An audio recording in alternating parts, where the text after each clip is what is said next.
Human bodies, dismembered and piled up like trash.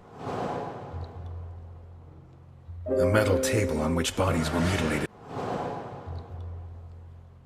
Cages that likely housed dogs. Chewed and stained with blood and body tissue.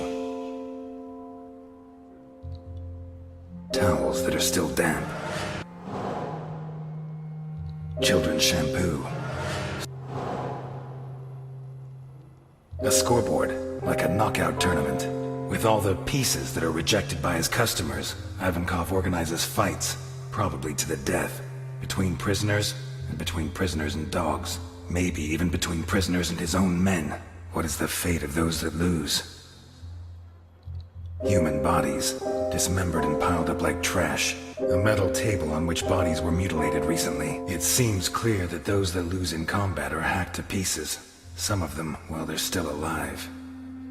I'd say they're then thrown into the water, but there's no proof.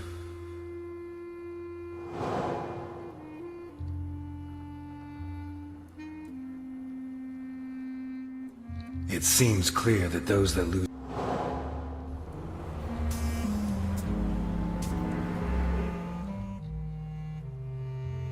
I'd say they're then thrown into the water, but there's no proof.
Bingo.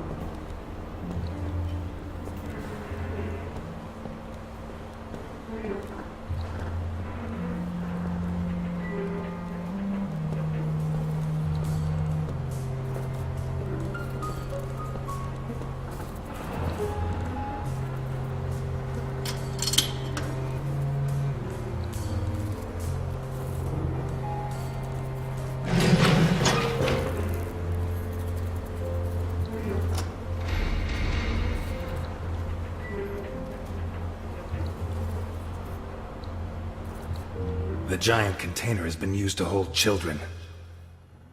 Was Sophia Capone held in the container?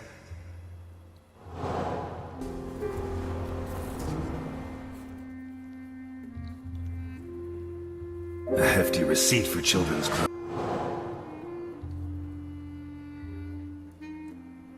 Someone paid a lot of money for a piece. Children's shampoo.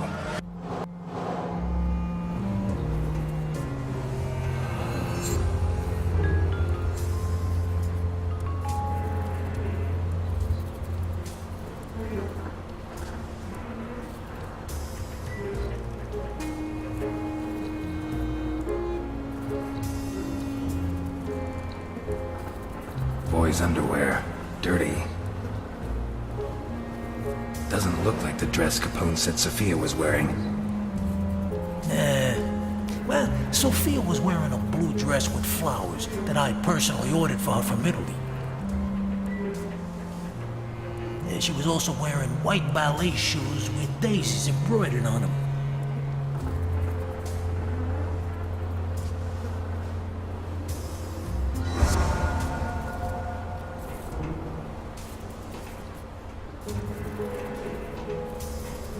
These prisoners were treated reasonably well, all things considered.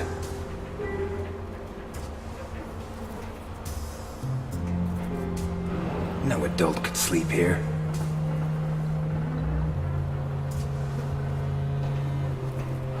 No adult could sleep here.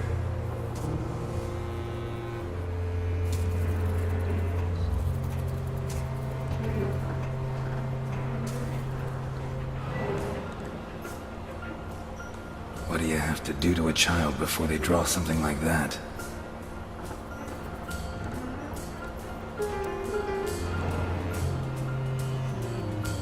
What do you have to do to a child before they draw something like that?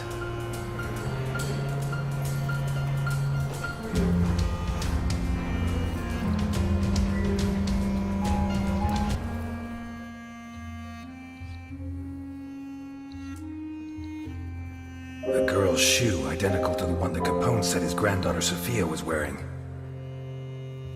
The forgeries belonging to Sophia Capone's kitten, a shoe identical to the one described by Capone, and the documents used by the person pretending to be Sophia's uncle make it certain that she was held here. Sophia Capone was here, but did she get out? A hefty receipt for children's clothes with yesterday's date. Someone paid a lot of money for a piece of merchandise that could, according to the register, Ivankov was paid for Sophia, which means she was handed over to his customer. Sophia Capone got out of here, but did she get out alive? Towels that are still damp. Children's shampoo. Someone wanted them to look perfectly presentable.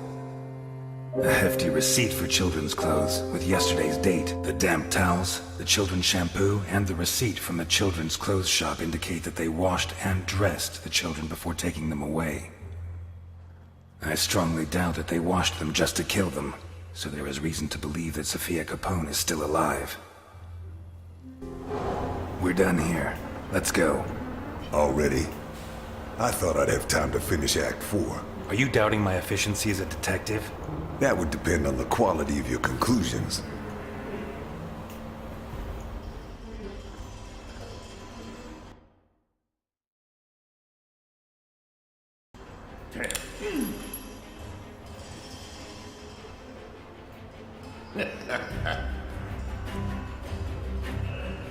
Ivankov is a human trafficker. He has various customers who make specific requests. Slavers, imps, God knows what else.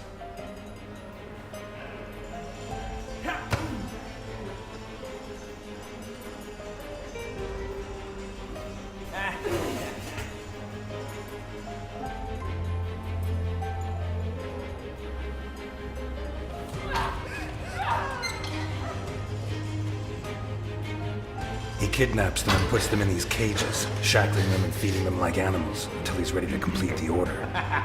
When he has enough, or maybe when the designated day comes around, his customer comes here and decides which of his catches are satisfactory and which are not.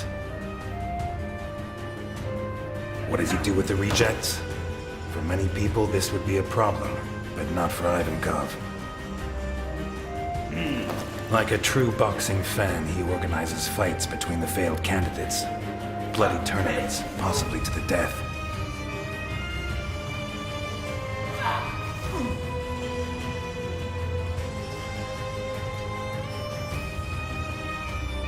I'm sure his men place bets, and that the whole sick spectacle, like the Roman circus, helps keep morale high. But, as in the circus, it's not just people that fight. There are animals, too. In these cages, Ivankov kept dogs. He forces the survivors to fight them, wearing boxing gloves, until the dogs tear them apart. And if anyone survives, Ivankov's own men finish the job.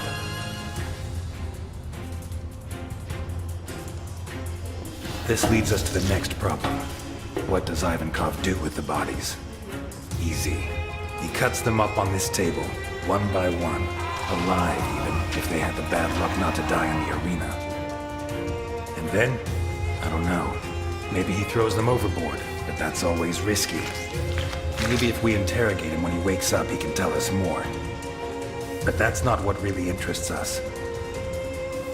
What really interests us is what's inside, or what was inside this container. In recent weeks, Ivankov has kidnapped 9 children for an anonymous client who pays him a fortune for each one of them. The most expensive item of all has been given the initials SC, our Sophia, as proved by one of her shoes, which I found in there. Today, or possibly last night, the customer took delivery of the children and paid in full. Before this, Ivankov bought them new clothes and gave them a shower. Why would he do that? Is it to sell them into adoption in wealthy families? I very much doubt it, but I can't figure out another reason. What I do think is that his client doesn't want to leave loose ends. I think he forced him to get rid of the rest of his prisoners.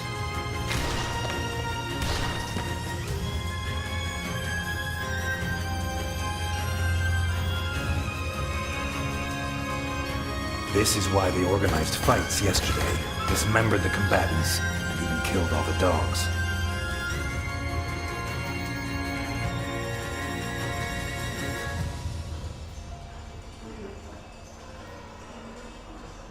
Are you joking? No. Oh, man. Let's take this piece of shit to Capone. What? They're old friends. I'm sure Alphonse will be happy to... Out of the question. You saw what he did to Burke. You want him to do it again? Want us to lose another witness? Christ, 20 years ago I let a child murderer slip through my fingers. I won't let that happen again. What if the two cases are related? Not gonna persuade you, am I? No. Okay.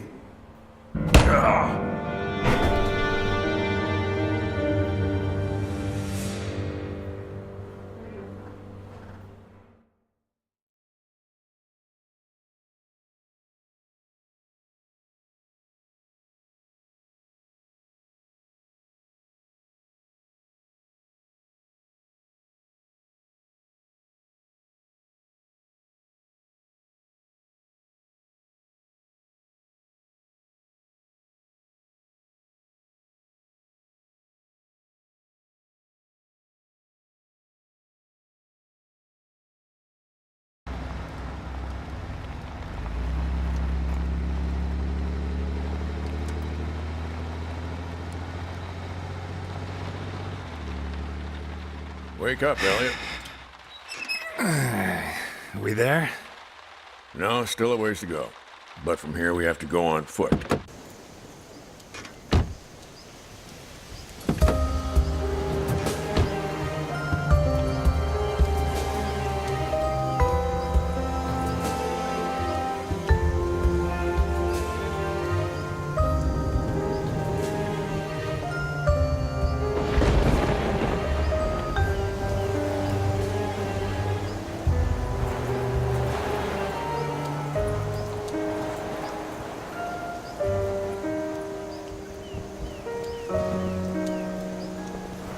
We've been in the car for 2 hours. You going to tell me why we're here? Because we need to get there. Come on, Jim. Be patient. I told you it's a surprise. I want you to find out for yourself. Or don't you like surprises? No, I don't. I'm trying to make Santa Esperanza safe and secure. A surprise implies a lack of security. I got all the security I need in this gun. If you say so. Do as I say and you'll see. Take it from Jim Dockers. Because you're my friend, right? Don't let your guard down. Have you heard of the Voduna cult? You mean voodoo? Dolls and needles? Yes and no. It's different varieties of the same thing. The Vodun religion from East Africa. In Cuba, they call it Vodou. In Haiti, it's voodoo. Santa Esperanza had its own version. A little community that lived in these woods, no more than 200 people, I reckon. Had. Right. They say practically all of them died. A sort of civil war sparked up by betrayal. Betrayal between friends. Jim, are you sure we're on the right track? The Bodonas place particular importance on a person's name. They chose a name for themselves when they reached adulthood, and they only revealed it to their partners and their descendants. Is that so? It is. Legend says that while he was out hunting with his right-hand man, the chief of the Bodonas was attacked by... Not such a dumb idea. I wish no one knew my name. Well, for the Bodonas, it wasn't that simple.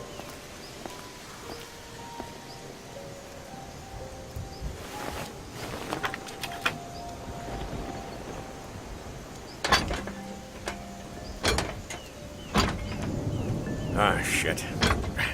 Help me with this, Elliot.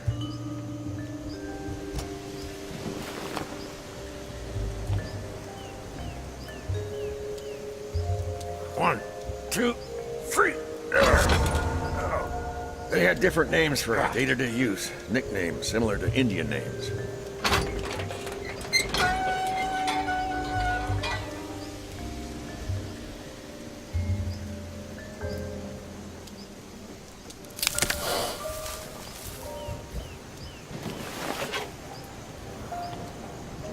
Come on. Anyway, while he was out hunting, the chief of the tribe was attacked by a bear. A bear? There were never any bears in Santa Esperanza. Why are you talking in the past tense? I wasn't joking when I told you not to let your guard down. Shit. The chief's wounds look fatal, so he confided in his best friend, the best hunter in the tribe, and whispered his true name to him. The hunter left him in the woods, went back to the village, and told the news to the chieftain's wife and children. Well, that's tough. Takes a lot of cojones to give someone that kind of news. That's why I always take care of it. But I wouldn't pity him.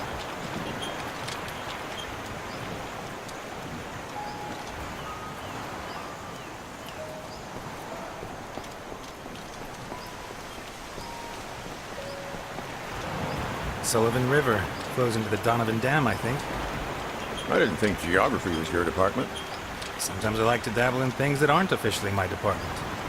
So I see.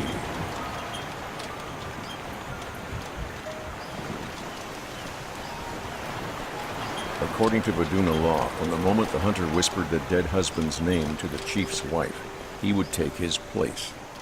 In what sense? In the eyes of the tribe, he became him. He had to take on his role, fulfill his duties, raise his children, and sleep with his wife.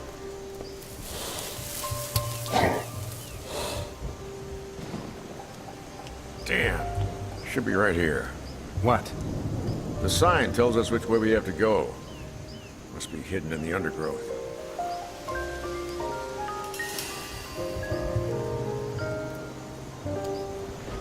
You look for it. I'll stand guard. No, I'll stand guard.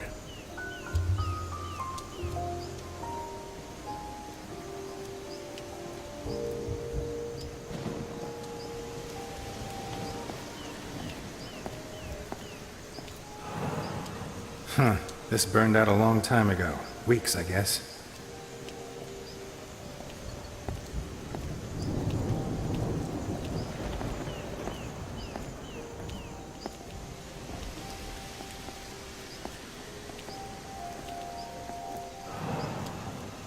What kind of hunter abandons his trap when he leaves the woods?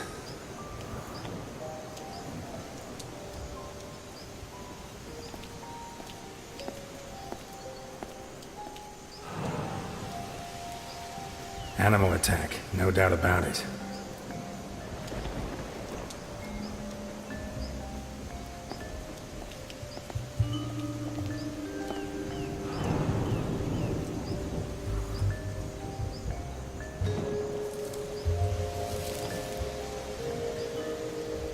Here's the sign. Looks like it was knocked over by a poacher's prey. Well spotted. Let's go on. You taking me to a church? It's never a bad time to confess your sins.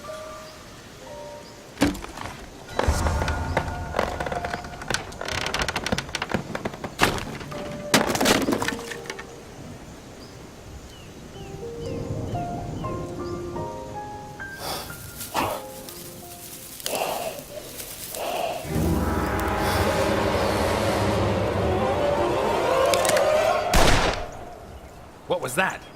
No idea. Ah! You were blocking my target. Sorry.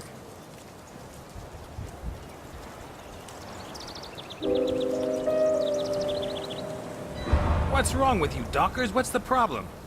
Old age. I can't compete with a young marksman like you. You're not going after it? Let's not push our luck. I don't want our story to end up like the Vaduna chieftain and the hunter.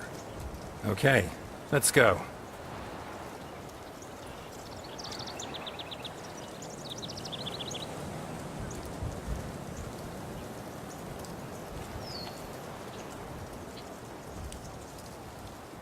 They built the chapel after the massacre of the Vaduna people. You still haven't told me how that happened. The hunter became the chief and moved in with his family. It wasn't the first time that kind of thing had happened. But one thing did happen for the first time. The wounds the bear had inflicted on the real chief were less serious than they seemed. A few days later, he came back and claimed what was his. But the hunter wasn't so sure. He was the chieftain now.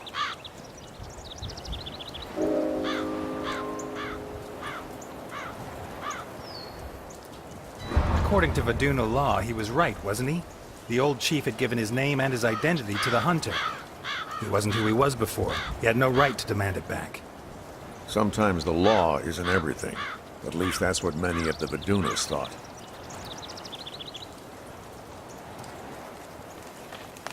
But the rest of the village didn't see it that way. The Vadunas were split into supporters of the new chief and the old one, and, well, you know how it all ended.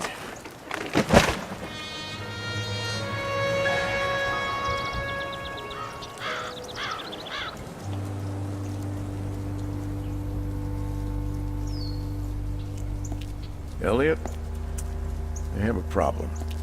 I think Delphine is cheating on me with another man. Whoa.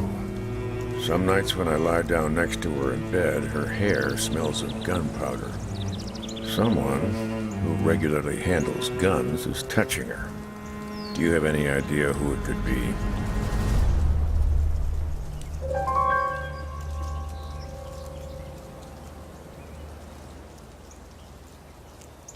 I don't know. That rookie Dickinson? Oh, come on, Elliot. It's one thing that she's cheating on me, but don't insult her for Christ's sake.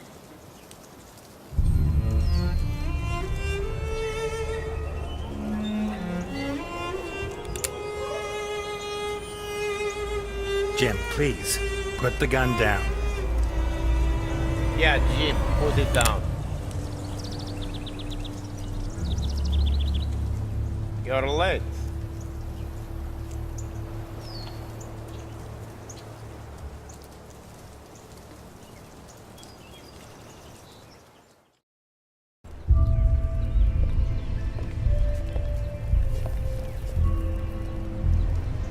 You know why they built this chapel? We know. Typical Americans. They find that a bunch of crazies from some wacky religion have killed each other, and they build them a church, huh? As if the dead give a damn about their Christian God. Jim, what's going on? I told you, it's a surprise. Who's going in? He is. Me? Trust me.